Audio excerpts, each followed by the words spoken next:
I'm going to prove that Nolan Wells was physically dropped or dumped at the shoreline where he was found, just based on AI science or biology. Starting with this, Cajun Navy official Brian Trasher actually says that he was stunned that when Nolan Wells was found, he did not appear to be bloated whatsoever.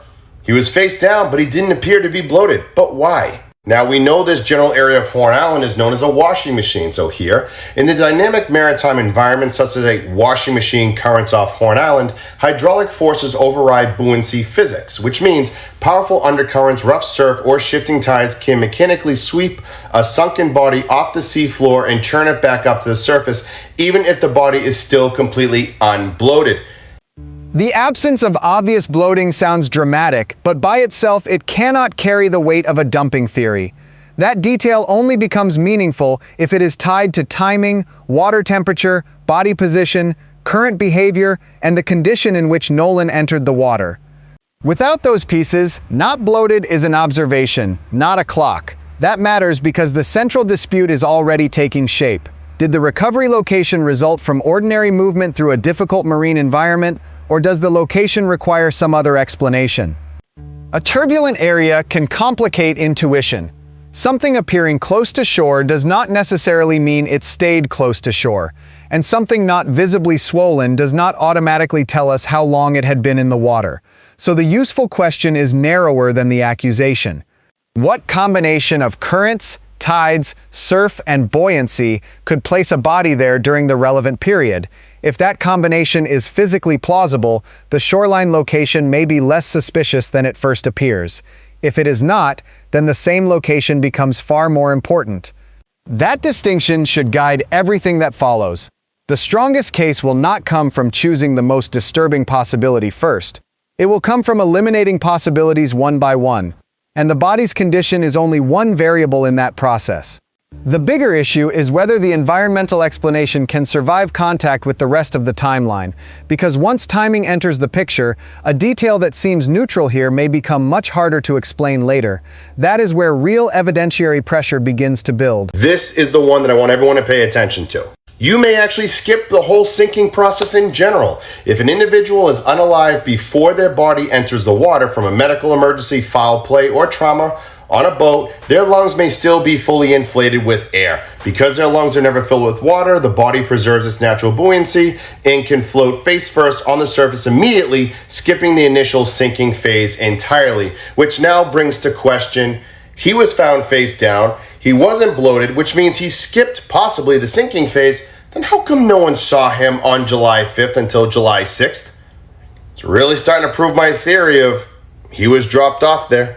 The immediate floating idea raises an important possibility, but it also creates a test the theory has to survive. If Nolan could have remained at or near the surface from the beginning, then visibility becomes part of the timeline. A body on the surface is not guaranteed to be seen, of course, especially in changing water, poor light, distance, chop, or limited search coverage. But it gives investigators a different set of questions than a body presumed to have sunk. That is where speculation has to slow down. No one saw him does not equal he was not there. Searchers can miss things. Water moves, conditions change, coverage can be incomplete. At the same time, if the floating scenario is being used to explain his physical condition, it cannot be separated from the search record. The same hypothesis that explains one detail may create pressure somewhere else. The key is consistency. A natural drift explanation should fit the body condition, the timing, the likely path through the water, and the places actually observed during the search. A placement theory has to fit those same facts too. Neither side gets to choose only the evidence that helps it. That makes the gap between July 5 and July 6 more than a dramatic talking point. It becomes a reconstruction problem. Where could Nolan realistically have been during those hours, under each competing scenario? Once the case is framed that way, the debate changes. The question is no longer whether one detail proves a theory, it is whether one complete explanation can account for all the details at once without requiring facts that have never been established. Did they do what they did to him on the boat and then transport him back to the inland and then decided, you know what, we're trying to figure out what we're going to do. Let's send him back out there. And then next thing you know, he washed up on shore. But Did he really wash up, or was he already right there, right there where the water begins, right? Like right there in the shallow waters, right? I don't know what they did, exactly how they did it, but I know they did it. That's right. I said it, man. I ain't scared of y'all. I know they did it. That's right. I know they did something. They did something. This theory in the Nolan Wells case, I don't think that it can simply be laughed off. This is where the theory becomes most vulnerable to overstatement. Imagining a sequence in which Nolan was harmed, moved inland, taken back out, and placed near the shoreline may feel like it connects the unanswered questions, but every added step is another event that would need evidence. A theory can become more detailed without becoming more supported. That does not mean the placement possibility should be mocked or ignored. It means it should be reduced to its testable core. Could Nolan's body have arrived at that exact area naturally, under the known environmental conditions, within the available time? If the answer is yes, then an elaborate transport scenario loses force. If the answer is no, the need for another explanation becomes stronger. Notice the difference. One approach starts with people and motives. The other starts with movement, timing, and physical constraints. The second approach is harder to sensationalize, but it is also harder to argue with once the data is available. Decide now, natural drift or deliberate placement, which currently requires fewer unsupported assumptions. That judgment may change later, and that is the point. A useful theory should be allowed to lose. If every new fact is simply absorbed into the same conclusion, then the theory is no longer being tested, it is being protected. The strongest part of this argument is not the certainty that they did something. Certainty is exactly what the public information does not provide. The strongest part is the narrower demand that the recovery location be explained scientifically. From here forward, every serious claim should rise or fall on whether it answers that demand better than the alternatives. Without somebody doing the scientific work to test it first. If Nolan didn't naturally end up where his body was found, like, what if his body was placed there? Like, seriously, let's take a look at all you people that don't believe that was foul play. Just look at it from the other end for a moment. What if, because I looked at it from y'all's side, and I gave y'all the benefit of doubt for a minute. Then I came back to my conclusion. But what if Nolan's body was placed there? I'm not saying that it was. I'm not saying what happened. I'm just saying, what if his body was placed there? There is currently no publicly verified scientific findings proving that Nolan's body was dumped, and the independent autopsy listed his cause and manner of death as undetermined. But there are enough unanswered questions to ask whether investigators have scientifically tested that possibility. Nolan disappeared on July 4th. His body wasn't found until July 6th. And according to people involved in the search, Nolan was eventually discovered face down and fully clothed near Horn Island.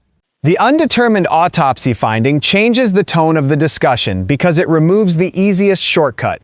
There is no publicly verified scientific finding here that establishes dumping, but there is also no simple cause and manner of death that closes the door on further questions. That leaves uncertainty, and uncertainty is where discipline matters most. A placement hypothesis deserves examination only if it can be tied to evidence that distinguishes it from natural drift. The discovery date, recovery position, clothing, location, and 2-day window are not automatically evidence of foul play. They are data points. Their meaning depends on how they fit together. That is why what if is useful only up to a point. It can open an investigative path, but it cannot finish one. Investigators would need to ask what physical traces, timing conflicts, search history problems, or environmental inconsistencies should exist if the body had been placed there. A hypothesis becomes stronger when it predicts something that can be checked. The undetermined finding also cuts both ways. It prevents overconfidence in a neat, accidental explanation, but it also prevents overconfidence in homicide. Neither conclusion gets to borrow certainty from the absence of an answer. This is where the case should become less emotional and more technical. The shoreline location has to be compared against a realistic movement model.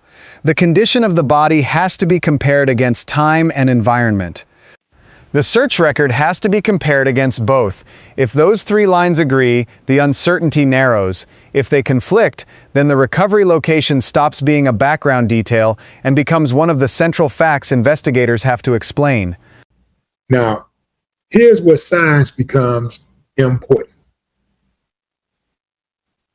If authorities believe Nolan drowned somewhere and currents carried him to the recovery location, that theory should be testable. Right or wrong, fam? Show us the current modeling. What were the tides during those 2 days? What direction were the currents? How strong were they? What were the wind conditions? What would a body entering the water at the presumed drowning location most likely travel? Why we got to do the detective work? Why we got to do all this? They should be doing all of that, right? I can guarantee you, I bet you $1 to a donut they're not using their resources to do that. It's not hard to do. If we can come up with these questions, you know they can. I mean, they went to the academy for it. They studied for it, right? And here's the big one. Does the location where Nolan was actually found make sense scientifically? Because ocean currents aren't magic. You can model movement through water. Search and rescue professionals, they do it all the time. Investigators can examine tides, currents, wind direction, water temperature, and the estimated time a person entered the water. The demand for current modeling matters because it converts an argument into something measurable.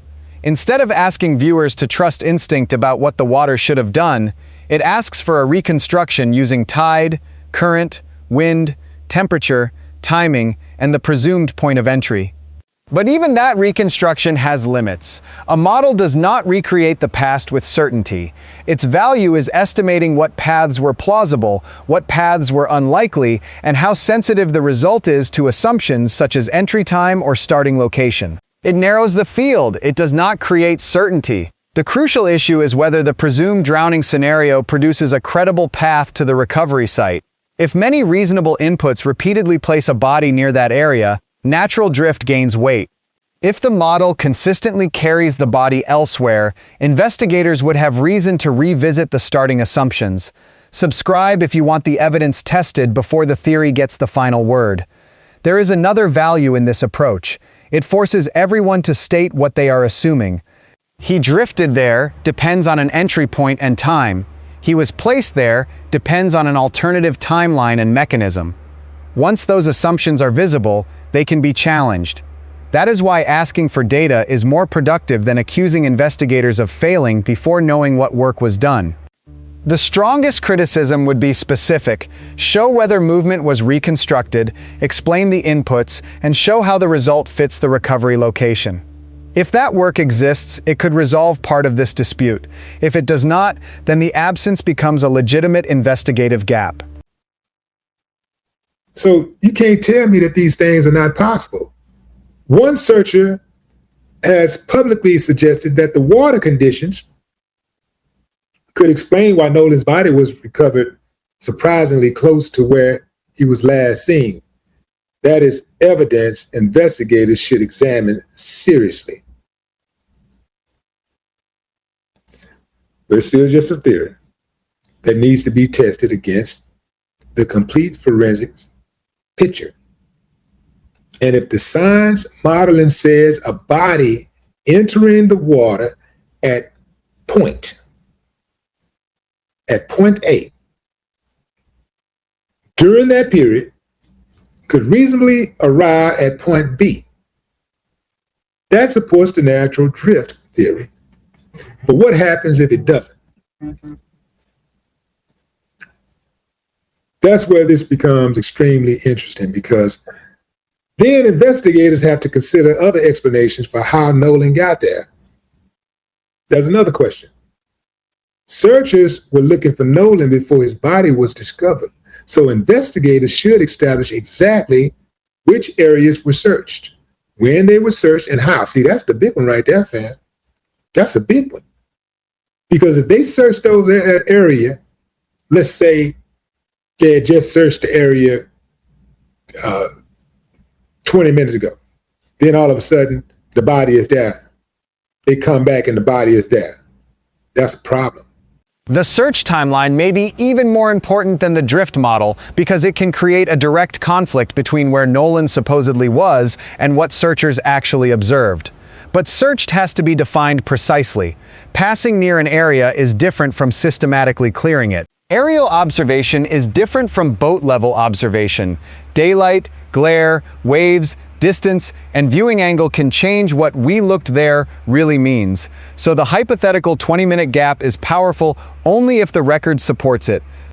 If qualified searchers thoroughly examined the exact recovery area shortly before the body appeared, under conditions where a body should have been visible, that would sharply narrow natural explanations. If the area was only loosely observed, the same fact carries much less weight. GPS logs, search maps, timestamps, flight paths, photographs, and radio records could matter here. They do not prove foul play. They can establish whether a claimed search was close enough, recent enough, and thorough enough to create a genuine contradiction. That distinction matters because memory after an intense search can be imprecise. People may honestly remember checking that area while meaning a broader zone. A forensic timeline needs more than recollection when exact location is the issue. Both theories make predictions about the search record. Natural drift allows that Nolan may have been missed, submerged, obscured, or elsewhere until conditions moved him. Placement requires some later arrival through a non-natural mechanism. The next step is not choosing which story feels more suspicious. It is asking whether the documented search history can eliminate any possibilities. That is where a theory either becomes evidence-driven or starts collapsing under its own assumptions. Was the eventual recovery location previously searched? That's what the question is going to be. Was it observed from boats? Was it viewed from the air? What were visibility conditions? Could a body realistically have been missed? I don't think so, fam. I don't think so, because if qualified searchers thoroughly examined the same location and Nolan was not there, and then later found his body appeared there, that would demand an explanation. Wouldn't you say? It would automatically prove that it would automatically prove confusion, really. It wouldn't automatically prove that his body was dumped there, But it would be a major investigative question. Then there's the condition of Nolan's body. The independent autopsy found his cause and manner of death undetermined. The pathologist also reported discoloration at the back of his head that required further investigation, while finding no fractures or major deep injuries. The recovery area question now connects to the autopsy, and that combination is more useful than either subject alone. If the location was previously searched, investigators need to explain how a body could later be found there. If the body also carried unexplained discoloration on the back of the head, investigators need to determine whether that reflects trauma, post-mortem change, environmental effects, or another cause. The absence of fractures or major deep injury matters because it limits what can responsibly be claimed from that discoloration. A mark can justify further examination without proving a violent mechanism. That detail gets distorted when people move too quickly from unexplained to evidence of homicide. The undetermined cause and manner of death keeps the issue open, but open does not mean unlimited. Any proposed explanation still has to fit the findings. If someone argues significant assault, the physical evidence has to support that mechanism. If someone argues a straightforward accidental drowning, the forensic picture has to support that too. This is also why search history cannot be treated as automatic proof. Even a thoroughly searched location followed by a later recovery would establish a timing problem, not the identity of anyone responsible for solving it. The value is in narrowing possibilities. Could tides move a body into that location after the search? Could visibility explain an earlier miss? Could the body have been submerged or obscured? Did the autopsy provide anything that makes one pathway more plausible? The case becomes less about one suspicious detail and more about whether independent lines of evidence point in the same direction. Convergence is what would matter, not repetition of the same suspicion. That does not scientifically establish homicide, but it also means the publicly available independent findings didn't give us a simple scientific answer explaining exactly how Nolan Wells died. So here's what I want to know. Did investigators reconstruct Nolan's possible movement through the water? Did they run drift calculations? I bet they didn't. Because remember, no foul play. So why are they doing all that? Why are they treating it as a homicide investigation if they don't suspect foul play? They're not going to use their resources like that. They never wanted to investigate this case. Did they compare those calculations against the exact GPS coordinates where he was last seen and where his body was discovered? Did they compare decomposition with water temperature and the estimated period of submersion? And did they ask whether Nolan's condition was consistent with being in that environment for the entire period he was missing? Did they do any of that? I doubt it. That's how you know you investigate the dumping theory. You got to investigate it, fam. Not with internet rumors, with science. And that's what Buddy was talking about, science. Maybe the science destroys the entire theory altogether, fine. But show us. Don't force us to assume. Show us. By this point, the missing scientific work matters almost as much as the competing theories.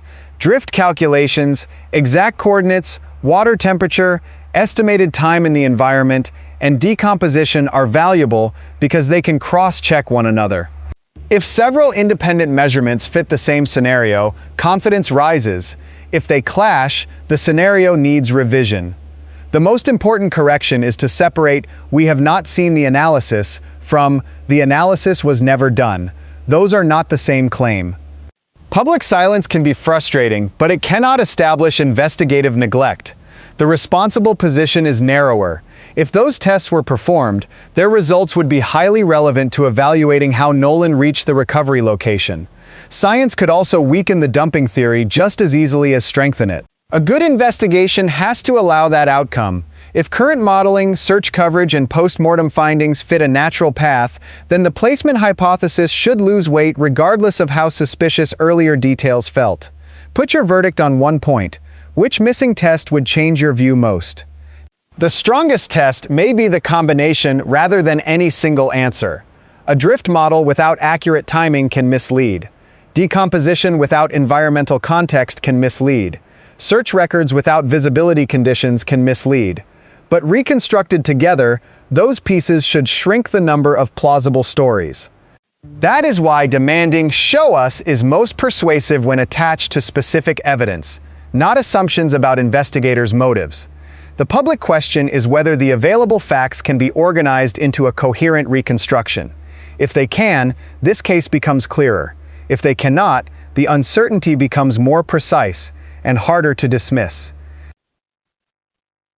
If the science says Nolan's body should have ended up where it was or where it did, based on the presumed drowning scenario, we got a completely different story and a completely different conversation. The most important question wouldn't simply be, how did Nolan Wells die? It would become, how did Nolan Wells's body get to the exact location where it was found? And I say, talk to his buddies, the men who he was hanging out with, and girls. Talk to them. They got the answers. They know. Also, was that boat inspected? Did they take some forensic folks inside and do a swipe on that boat? Did they search for blood? You can wipe that blood off all you want, but they got special solutions and equipment that can show if blood was present on that boat. They could do that if they wanted to. They got the answers, fam. I'm almost leaning towards the fact that the police already know the answers to all of this stuff, and they're not going to share their findings. My thoughts. But what say you, fam? Drop a comment. I'd love to hear your thoughts. No more talk. The final shift is from asking how Nolan died to asking how his body reached the recovery location. That reframing matters because a death mechanism and a movement mechanism are separate problems. Even an undetermined cause of death does not prevent investigators from testing where a body could have traveled, when it could have arrived, or whether the recovery site fits the presumed timeline. A boat search belongs in that framework. Inspecting a vessel for biological traces could be relevant if investigators had a factual reason to believe an injury or death occurred there, but any trace would need context. A positive finding would not automatically explain when it was deposited or what event produced it, and a negative finding would not erase every alternative. The same caution applies to those with Nolan. They may hold important information because they were close to the last events, but proximity is not proof of responsibility. Interviews, timelines, digital records, vessel movements, and contradictions would matter more than repeated suspicion. The defensible conclusion is narrower than either extreme. The information described here does not establish that Nolan was deliberately placed at the shoreline. It also leaves unresolved questions that make a rigorous reconstruction of movement, search coverage, and forensic findings valuable. That brings the long-running issue into focus. The case does not become stronger by asserting that someone knows what happened. It becomes stronger when competing explanations are forced to make testable predictions, and those predictions are compared with records, conditions, and physical evidence. Until that comparison is available, the recovery location remains significant. But significance is not proof. It is a question that deserves a disciplined answer.